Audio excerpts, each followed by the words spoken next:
Good morning, students. Today, let us start with the conducting zone of a lower respiratory tract that starts with the trachea. So, trachea, which usually protrudes through bronchi, where we'll find a left bronchi as well as a right bronchi that enters the lungs, and it just continue with the primary bronchiole, secondary bronchiole, and a tertiary bronchiole that ends up with the alveoli. We can also see the mechanism of breathing today. We can also discuss with the mechanism of breathing, that is inspiration as well as expiration. So let us start with the trachea. See, trachea, as I had told you, it consists of a C-shaped incomplete rings. It nearly have some 15 to 20 C-shaped rings, which is made up of tracheal cartilages. It is commonly called windpipe, as the air enters into the trachea through the windpipe, that is it enters into the trachea and it just reaches the alveoli, and it extends through the mediastinum that separates the two lungs. Mediastinum, which usually present in between the lungs, and it lies anterior to the esophagus and inferior to the larynx. That is it continues, trachea continues with the larynx. So, and it is going to be adjacent to the esophagus. Esophagus, as it continues with the digestive tract, similarly trachea continues with the respiratory tract, and it is anterior and lateral walls of the trachea. It supports by 15 to 20 C-shaped ring, which is made up of tracheal cartilage, and these cartilage rings they reinforce and provide rigidity to the tracheal wall to ensure that the trachea remains open at all the times.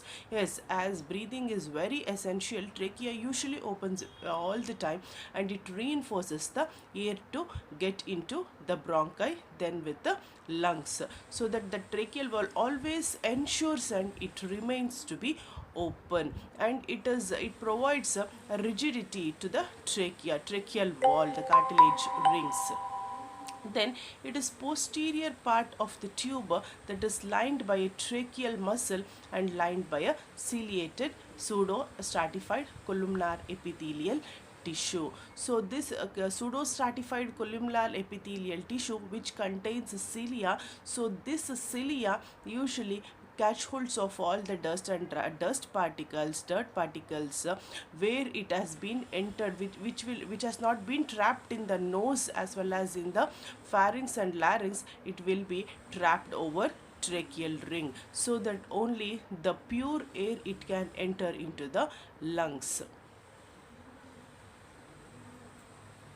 So trachea at the level of an sternal angle, it just bifurcates into two smaller tubes called the right and the left pulmonary bronchi. So that's what the bronchi, it protrudes the lung into left as well as right bronchi, and each primary bronchus it projects laterally towards each lung, and the most inferior tracheal cartilage it separates the primary bronchi at their origin, and it forms the internal ridge called the carina. So this carina it just leads into a secondary as well as a tertiary bronchi. So this commonly it is called a bronchial tree. See, coming to the bronchial tree, a highly branched system of air conducting passages that originate from left and right primary bronchi. So it is progressively a branch into a narrower tubes as they diverge throughout the lungs before terminating into terminal bronchioles. So this terminal bronchioles itself contain alveoli. So it is an incomplete ring of an hyaline cartilage that support the walls of the primary bronchi to ensure that they remain always open. So these again the bronchioles, they are the incomplete rings I have shown you in the picture, and the right primary bronchus is shorter, wider and more vertically oriented than the left pulmonary primary bronchi. Usually the left and the right primary bronchi, they'll be having some differences. See, the right primary bronchus, it will be shorter and it is going to be wider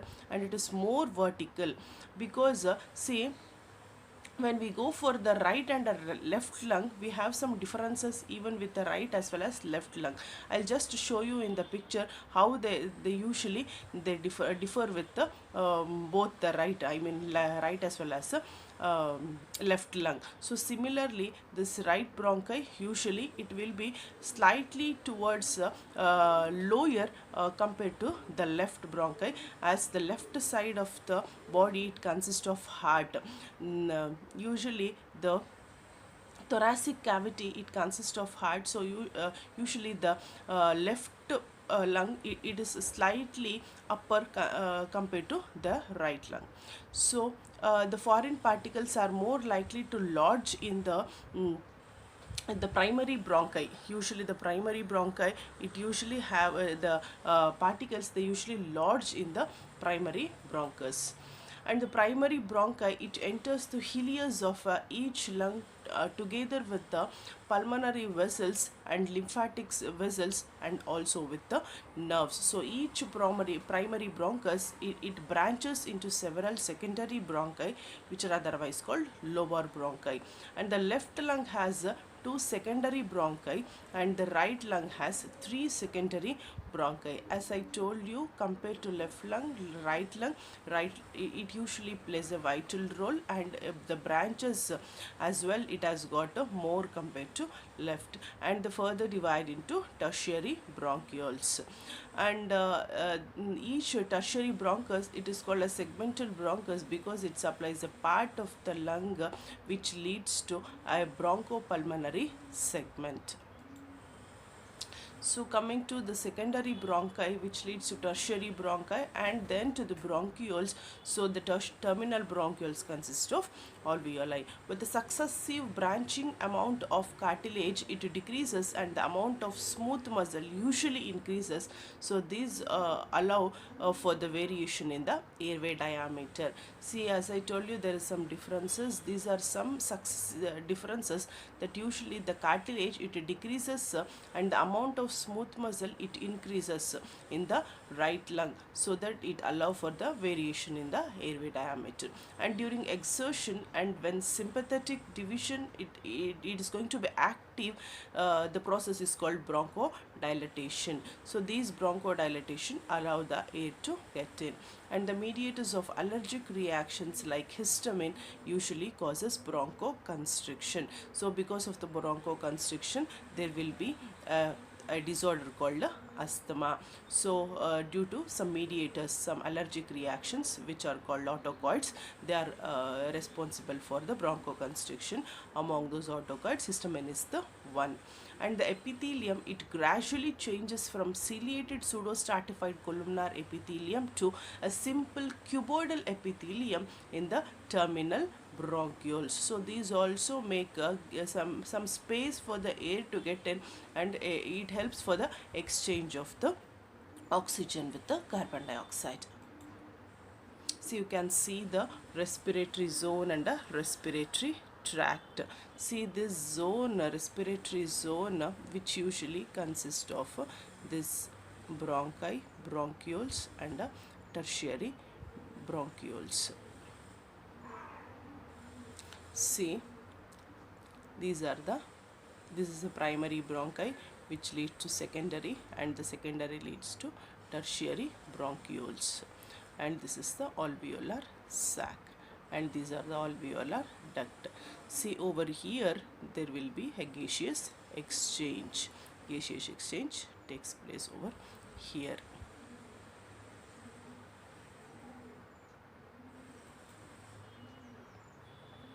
See, there is a conducting versus a respiratory zone. That is a conduction versus respiratory mechanism.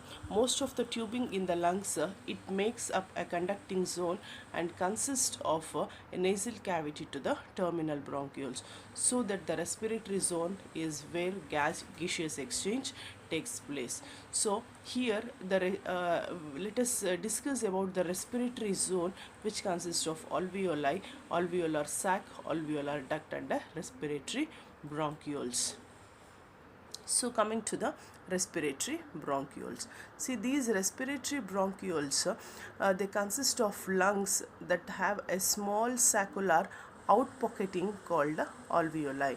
So they have a thin wall space specialized with the cells that promote diffusion of gases between the alveolus as well as with the blood in the pulmonary capillaries. As I shown you in the figure, it consists of some sacs. So with this sacs there is going to be an exchange of gases. So the gaseous exchange can take place in the respiratory bronchioles and alveolar ducts as well as in the alveoli, with each lung that contains approximately 300 to 400 million alveoli.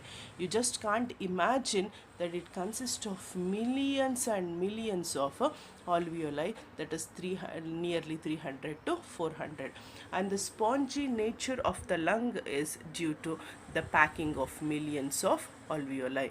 Why lungs usually found to be very spongy and puffy? It is because of the presence of millions of alveoli. So these alveoli are responsible for conducting the air or the gaseous exchange. The cells in the alveolus we can find with the two types, that is the simple squamous cell, epithelial cell, and the second one is a septal cell that usually secrete the surfactants just to avoid the collision of the molecules. If you go for the gross anatomy of the lungs, so each lung has a conical shape and its wide concave base that rests upon the muscular diaphragm. See, if you go for the lung is a conical shaped organ, so it will be having if you have an anterior view, it usually found to be a concave shaped and it always rests on the diaphragm, that is diaphragm, which is a supporting organ or a necessary organ of the respiratory system. It's a superior region called the apex. So upper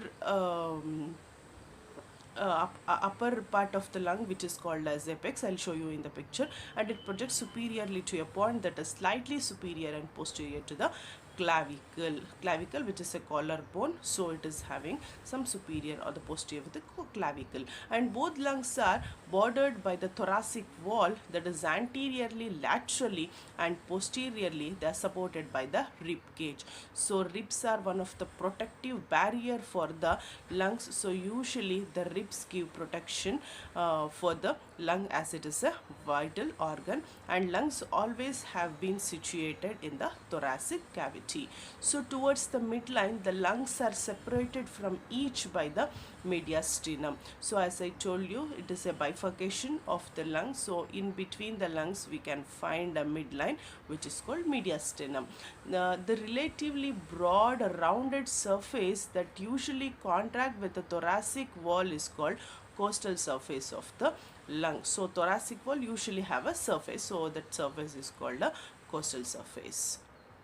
So you can have a picture of a lung. See lung, how it is located. So this is the diaphragm. So on the wall of the diaphragm, on the surface of the diaphragm, usually the lung has been situated. So this lung, it consists of the alveoli, that is, it is made up of a spongy puffy organ, which is called an alveoli. And you can observe the right lung, that is it has got the lobes, that is the first lobe is called superior lobe, then the middle lobe, and at last you just have a inferior lobe. So here this is the left lung. So the left lung consists of only the two lobes, that is the superior lobe as well as an inferior lobe.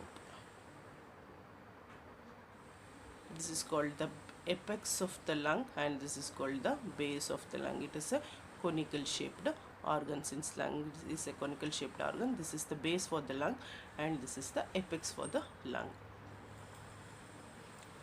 So the left lung, which is divided into two lobes by oblique fissure, and a smaller, which is smaller than the right lung. So left lung, as I told you, heart, it just made a left lung to be quite smaller compared to right lung.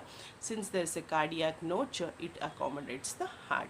And the right lung, it divides into three lobes as with the oblique and a horizontal fissure.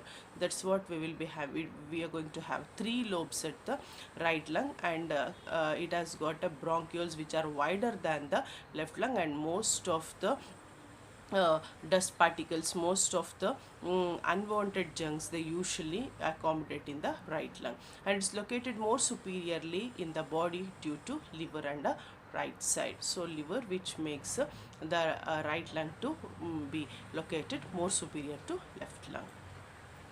And what is pleura and pleural cavity? See, the outer surface of each lung and the adjacent internal thoracic wall are lined by a serous membrane called pleura. So it is a very thin membrane which is called a pleura that usually lies in the outer surface of the lung. So this outer surface of each lung is tightly covered by a visceral pleura. So this pleura, it is, as usual, it is going to give some protection for the lungs. We have got one more type of pleura called parietal pleura, and while internal thoracic walls are the lateral surface of the mediastinum and the superior surface of the diaphragm, that is lined by one more pleura, type of pleura called parietal pleura. And the parietal and the visceral pleura layers are continuous at the ileus of each lung, so that this pleura, they just avoid some interactions, or they just act as a lubricant for the lung. The potential space between the serous membrane layers are a pleural cavity, and the pleural membranes produce a thin serous fluid called a pleural fluid that circulates in the pleural cavity and acts as a lubricant. So this ensures minimal friction between the internal as well as an external lung, and thus helps for the breathing. So always there will be a friction in the organs, so that it acts as a lubricant. Pleural fluid acts as a lubricant, and it helps for the good breathing. And this pleural effusion will be with, we will call it as a pleuritis with too much of fluid. So how the blood usually supply to the lung? As I told you, we have got a pulmonary circulation and systemic circulation. So over here, the bronchial circulation which makes the lung to have a blood supply. That is, bronchial arteries, it supply oxygenated blood to the lungs, so that the bronchial veins carry away deoxygenated blood from lungs to the tissues via superior vena cava. So this is what we'll call it as a bronchial circulation. And the response of two systems to the hypoxia, that is pulmonary vessels, they undergo vasoconstriction, and the bronchial vessels, like all other systemic vessels, they undergo bronchial dilatation. Coming to the two phases of pulmonary ventilation, that is inspiration or inhalation. It's a very active process that require input of energy, and the diaphragm, it contracts, moving downwards and flattening when stimulated by phrenic nerves. So here what happens in case of inspiration, whenever the air enters into the lung, usually the diaphragm, it contracts and it just move downwards, so it increases the lung space, and the phrenic nerve, it just stimulates and it makes the oxygen to enter into the lung via blood. So during expiration, it's a passive process usually that takes advantage of the recoil of properties, so that the elastic fiber, it usually expands and the diaphragm, it relaxes. So when it relaxes, the elasticity of the lung, it increases, and the thoracic cage allows them to return to the normal size. So the expiration happens, and whatever the carbon dioxide blood had carried from the tissues, it just exhale out of the body. So the muscle which usually assist with the respiration or the scalens that helps the thoracic cavity dimension by elevating the first and the second ribs during the forced inhalation. So the ribs it elevate upon the contraction of the external intercostals, so thereby it increasing the transverse dimension of the thoracic cavity, so during the inhalation. And the contraction of internal intercostal, it depresses the ribs, but this only occurred during the forced exhalation. And so that the air where the carbon dioxide which had been carried by the muscle, it just exhale out by the force of the internal intercostal muscles. So there will be a normal exhalation which requires no active muscular movement.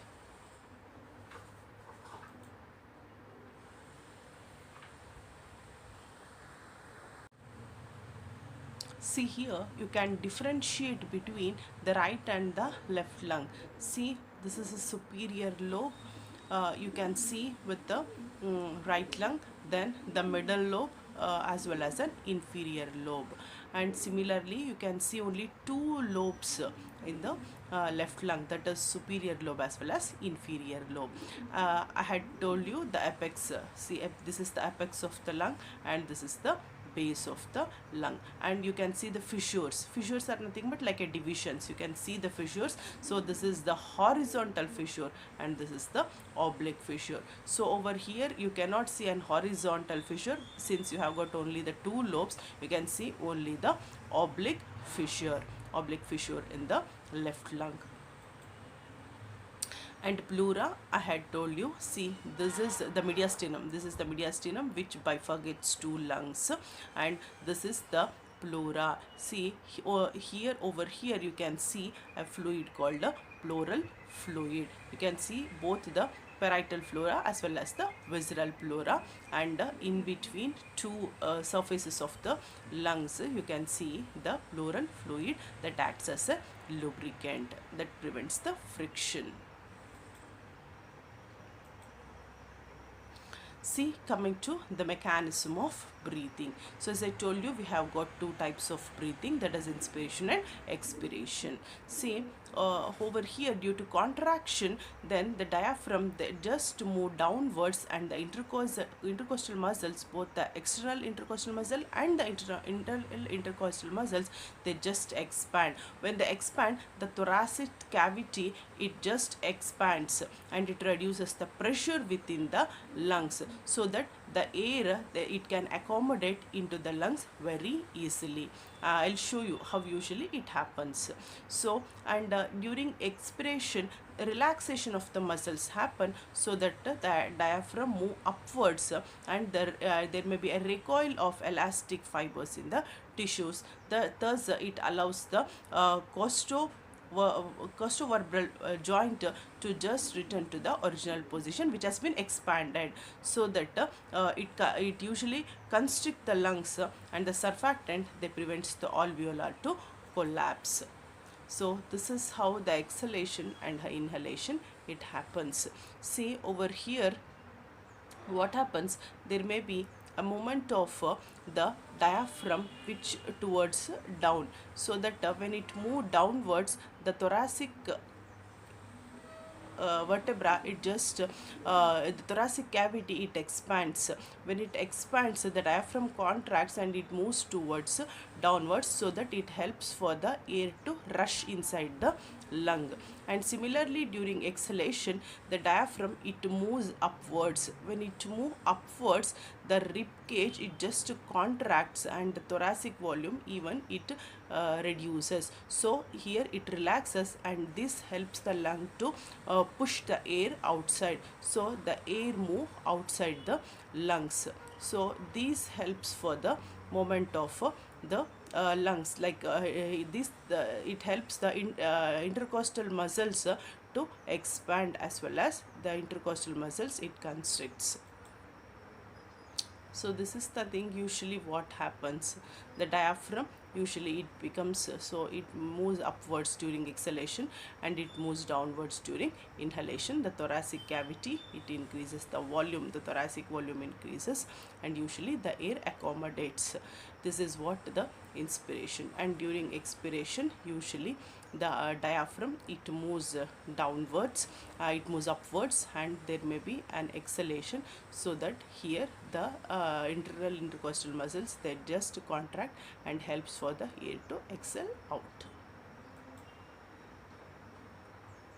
I think it is clear to you how usually the mechanism of breathing it happens.